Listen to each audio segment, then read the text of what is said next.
Husband abandoned me to attend his sister's lavish wedding while I was 9 months pregnant. I ruined my sales relationship and exposed her lies. Hey everyone, before we dive in, I have a quick favor to ask. If you enjoy content like this, please hit the subscribe button. It's free, supports the channel, and ensures you never miss out on amazing videos. Alright, let's get started. I'm 35F. I've been married to my husband Andrew, 39M, for the last 7 years. We have a 5-year-old daughter, and I'm currently 7 months pregnant. The primary reason why I'm here is because I need someone to hear me out. And what better than anonymity? My husband has always been close to his family, which I didn't find objectionable during our dating phase. His family was sweet to me whenever we met, but soon after our marriage, I realized that he was really close to his mother and sister. Like, the three have a gang kind of friendship. While this did not impact our relationship as a married couple, I just used to roll my eyes at their ganging up, not at me, and moved on. In any social gatherings or parties, they usually sit together and criticize others. Initially, they tried to involve me in their fun activity, but I'm not that kind of a small talk person, so I stayed out of it. However, they didn't bother me, so I too didn't bother them. While my MIL and Sil were not that warm and friendly with me, they used to stay away from my lane. I too tried to avoid them as much as possible. I didn't enjoy mocking people behind their backs and hugging them when in front. Anyway, after I conceived my first child, I stopped visiting my in-laws' house. Firstly, I was looking for a reason to cut them off. Second, my Mael and Sael were toxic. My husband was kind and gentle, but God knows what happened to him when he met his mother and sister. He would just transform into a different being. Until my husband was civil with me and at home, I didn't care what he did for those 2 to 3 hours he met his family on weekends. I gave him that space. When my daughter Sarah was 3, my in-laws started poisoning her ear, saying Mama is a bad woman. But my daughter fought back, cried, and said Mama is good. She then came home and told me what had happened. My husband laughed at this situation, saying they would have just teased the little girl, but I knew the real intention behind it. Since then, I have never left my daughter alone with those evil women. Things started going south last year when my Seal began dating a wealthy businessman from Scotland. It is understandable that she was over the moon to have found such a man falling for her, but why on earth my husband was so excited about that did really keep me wondering. To give a little background about my in-laws, my Fiel retired years ago and lived in his ancestral farmhouse by the countryside. I've met him only a handful number of times, and he's a no-nonsense person, unlike others. Probably that's the reason he had moved out, to seek peace. My MIL and Sile are jobless and surviving on the rent of one of File's properties, an allowance from him. My husband also pays his mother a part of his salary as an allowance. I have always been self-dependent, so I don't mind Andrew giving some grants to his mother. Coming back to the main point, ever since my Sile started dating that rich man, her attitude changed completely, for worse. She considers herself to be a princess or so. She would often flash those expensive gifts, which she got from her boyfriend at the family gathering or any social event. My Sile left no opportunity to show off to everyone how rich her boyfriend was. The funny part is my Mael also had her feet floating. She would giggle with Sile like they were both teenagers. Their behavior got on my nerves, and my annoyance was clear on my face. It's not that I'm jealous or so. Why would I be? The thing is, since my Memael and Sile were surviving on a tiny budget, they never crossed their line because they barely had anything to show off or look down upon me. However, with her new profound love, they both subtly tried to demean me and accused me of being jealous of them. Of course, they didn't say this to my face, but I got the hint from their body language, and some of the relatives also confirmed the same. Soon after this, I got pregnant with my second child, and thank God it saved me from visiting their place. Andrew would insist that I let Sarah spend time with them alone, but Sarah wouldn't budge. She is 5, yet she doesn't want to be with them. I know some of you would blame me for turning my daughter against my in-laws. Let me tell you, children have better senses than adults. They can differentiate between love and fakeness. My first pregnancy was difficult. I was put on bed rest, but my in-laws never visited to check on me. My second one is comparatively easier, but they visit me often. No, not to check on me, but to show off their new jewelry collection, a trendy dress, or a bag worth thousands of dollars. My seal would just go gaga over her boyfriend's richness and how they are planning for a grand wedding in Scotland, and so on. I just nodded with a plastered smile on my face and sighed under my breath. Good for you.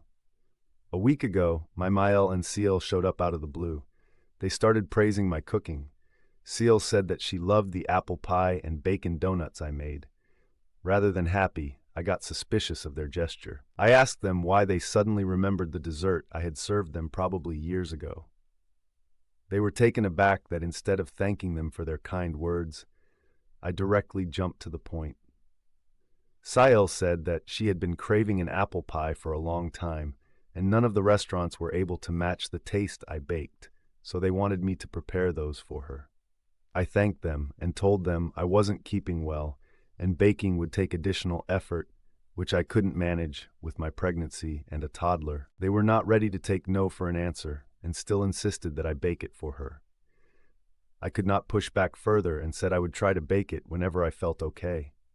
My seal hugged me the first time after my wedding and said she wanted it on Sunday. I didn't say anything further or notice why she asked me to have it on Sunday. To be honest, I didn't intend to make it at all. I said I'd try just to dodge the bullet at that moment. As the week progressed, I was so exhausted with my pregnancy and Sarah that I forgot about the whole stuff.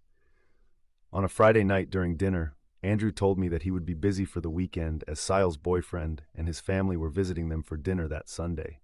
I was shocked. At that moment, everything made sense to me. That sudden praise, request for apple pie and bacon donuts, and why did she want it on Sunday?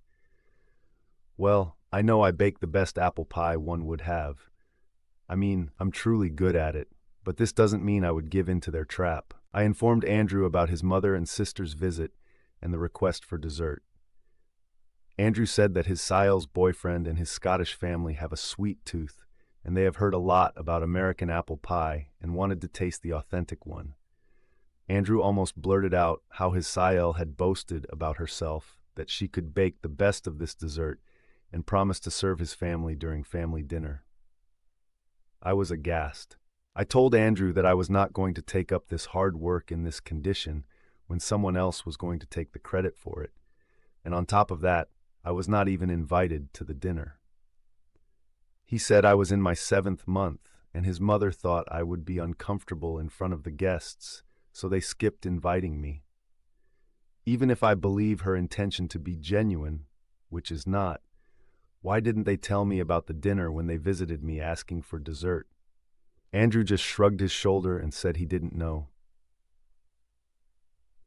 Andrew went to pick up his father on Saturday and said he would return home on Sunday night after dinner. Of course, I wanted to make a big deal out of it and fight with Andrew, but I chose my mental peace knowing that whatever I did would not stop him from attending that function on Sunday. I deliberately switched off my phone and locked myself in my room with Sarah. I guessed my Mil and Seal tried to contact me on my cell phone, and when it was not reachable, they sent a voicemail on the landline. I ignored the call on my landline as well. Although I was not at peace knowing they would curse me for backing out, I felt satisfied that I didn't give in to their demands. On Monday morning when I switched on my phone, I saw my phone flooded with missed calls and voice messages. It started with pleadings and ended with the curses. As soon as they got the notification that their messages were delivered to me, I got a call from my Mil. Oh God, that was the longest monologue I ever heard. I always knew her true colors, but that day I got to know her bitter tongue. She accused me of ruining their dinner party and called me a witch. Apparently, they thought I would get the dessert, so they didn't prepare or order any dessert because my Sile wanted to impress her would-be in-laws by posing my food as hers. So in the end, the sweet-toothed Scots had to leave the dinner table without any dessert and a sense of dissatisfaction. And guess what? I get the blame for their disappointment. While my Mael showered me with curses, I could only imagine their funny faces on the dinner table. I was wondering if it wasn't a big deal. They could have just ordered something from outside. I know my Sile boasted of her culinary skills, but restaurant-made stuff could have at least saved them from the embarrassment. Anyways, that's not my problem. I told the same and hung up the call. Besides all those messages from Mil and Sile, There was one late-night message from Andrew that he wouldn't return that night. He would be back on Monday after work. When Andrew returned home in the evening, he was silent but not angry. I tried to tell him what his mother had told me, but he cut me off, saying he didn't want to be dragged into the situation. He said I should be lucky he was not scolding me for embarrassing his family last night, so I should not expect him to take my stand against whatever his mother and sister said to me. I lost my mind at this. I didn't take his mother and sister's words seriously because I knew they were evil, but what the heck was Andrew up to? I mean, first of all, he should have taken a stand when I was cut off from the family dinner. How on earth am I responsible for ruining an event to which I was not invited? It's been since then, and we are not on talking terms. Neither he nor I have made any effort to talk it out. Although in my mind, I feel I'm so done with them, deep down I sabotaged myself thinking, did I really ruin their reputation by turning down their demand? I don't know, guys. Update 1. Hi all. It's been 2 months since my original post. I'm in my 40th week, just almost about to pop. So in the aftermath of my last post, I realized that I have been way too tolerant of my husband. After 2 weeks of that incident, I had to go for my scan where Andrew accompanied me. On our way home, I tried to discuss the situation, but he asked me to move on and focus on my health. He was also normal by then.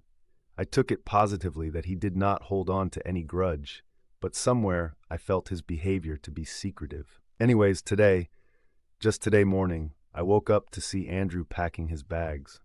When I opened my eyes, he was trying to stuff his wedding suit into one of his bags. I shivered at that sight and almost yelled at him, asking him the reason for the packing. He said that he was going to Scotland for his sister's wedding. I was lost for words. I mean, when? How did this happen? I bombarded him with questions. When was the date fixed? Why was I not informed? And on top of that, how could he leave me on my due date? Yes, I'm due tomorrow. He tried his best to dodge the questions or answer them in a single syllable. I told him that he just could not avoid me like that. I was angry, hurt, sad, shocked all at the same time. Could you imagine your husband leaving you alone with a toddler during your due date? I can't express more. I won't lie that I was calm. I held his shoulder and nudged him for an answer. He said that it was planned last moment and he had to go. His sister's would-be in-laws insisted on this particular date, and he couldn't do anything about it. Of course, he can do everything about it. He can skip the wedding. While we were in the middle of this, our doorbell rang. Andrew rushed to answer it as if he was expecting someone. That was his mother. She barged into the house, shouting at Andrew for running late. She dragged his bags outside the room, saying that he didn't need to pack the remaining stuff, because whatever was short, they could buy from Scotland. The sentence came as if to mock me. I wanted to smack her head at that moment. When she smirked at me, I realized that it was too late to stop Andrew or fight over it. So I went back to my room, threw the remaining of Andrew's path bag in the living room, and locked the door. I heard my Amael cursing me at the top of her voice. They left shortly after that.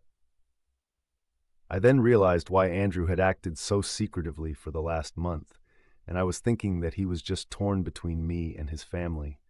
I was in deep pain, both mentally and physically, crying out my heart loud. I realized that the chaos woke up my daughter Sarah. She came to me, hugged me, and said that I would be fine, and I should be excited because we would soon have a baby in the house. Her innocent words melted my heart, and I wrapped her in my arms. We spent the day playing in bed. I tried to keep myself distracted, but no matter how hard I tried, I couldn't get over the fact that Andrew abandoned me in this condition. I am breaking down every now and then. I have called up my sister to stay with me tomorrow because I don't know when my labor will kickstart. I had to make this update today because what happened today is choking me. Update 2. Hello everybody. I know. It has been months since I updated. First of all, I'm blessed with a baby boy. Thank you. So okay, that day, soon after my post, I logged into my Facebook and saw Andrew happily posting pictures of himself and his family enjoying in Scotland. I just couldn't hold back myself and broke down. It was past midnight and Sarah was fast asleep. I went to the washroom and let my emotions flow. I had been holding it throughout the day in front of Sarah. I cried for almost an hour. I was on the verge of fainting when I realized that my water had broken. I somehow crawled to the living room to call the ambulance. I have a very hazy and vague memory of what happened in between. The next I remember was being in the ambulance, carried to the hospital. When my condition stabilized, I cried out Sarah's name. The nurse said they found Sarah crying beside me while I was passing in and out of consciousness. As the house was empty, they brought Sarah along with them. The poor soul was sitting in the front with the attendant. I was relieved that my daughter was safe. Within a few minutes of arriving at the hospital, I gave birth to my baby boy. The nurse said they tried to contact my husband, but his number was unavailable. My sister arrived in the wee hours of the morning. She lived 120 miles away. When my sister got to know about my situation, she rebuked me for not calling her prior. I thought I had a day. She also asked me to get rid of Andrew ASAP. Since I was discovered in such a situation by the hospital officials, they informed the police regarding the same. The police asked me if my husband abused or assaulted me because they perceived that I was abandoned in that condition. I told them the truth. It was not physical assault, but mentally and emotionally, yes. Andrew was charged with negligence. His negligence indeed threatened 3 lives: Sarah, my unborn baby, and mine. It gives me chills that what might have gone wrong that day if I couldn't call the ambulance at the right time. I feel so grateful to the Lord that He kept us safe. I was discharged 2 days later. By then, my parents had also arrived. They lived 2,500 miles away. My parents were adamant about suing Andrew and his family for mentally torturing me during my pregnancy. They packed up my stuff from the house while I was still in the hospital. I too didn't want to stay with Andrew anymore. Who would want such a kind of husband? After being discharged, I went to my hometown with my parents and sister.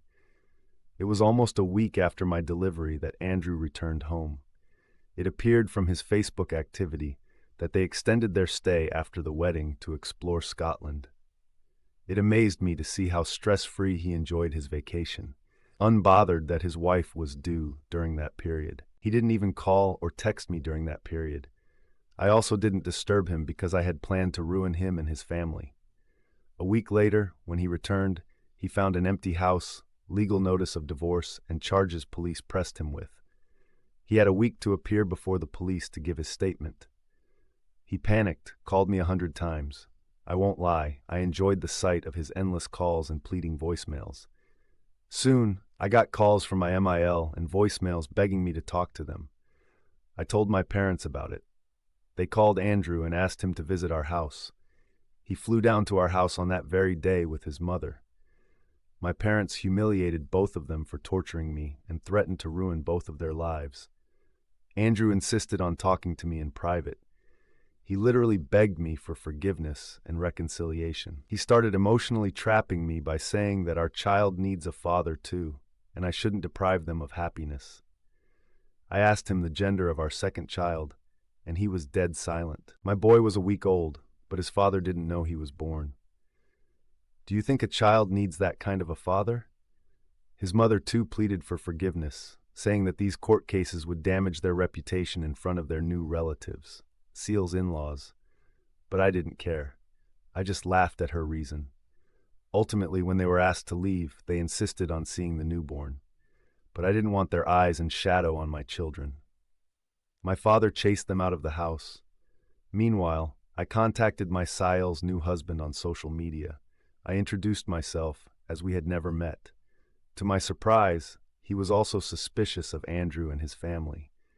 When they kept me aside from the family dinner and the wedding on the excuse of pregnancy, I told him about everything which happened to me. He said he was surprised to find Andrew chilling out during the wedding while leaving his wife in labor. Although it was too late, he asked me about my seal, and I told the truth about her nature and also about that apple pie thing. He said their behavior was indeed shady, but now it made sense to him. Apparently, my Sile had posed herself to be a chef, and my MIL boosted her lies, saying that they owned a chain of restaurants in the countryside. I revealed the truth, that his new lovely wife has never even boiled an egg. He called her a gold digger and assured me he would keep our conversation discreet. I told him I wasn't bothered, even if he revealed that I had exposed all the truth. In fact, I wanted them to know that it was me. It's been 10 months since that D-Day. My divorce got finalized last week. I got sufficient alimony on the grounds of maternal and child negligence, mental torture during pregnancy, and safety hazards. I got the share in the house too, because I too had contributed when we bought that house.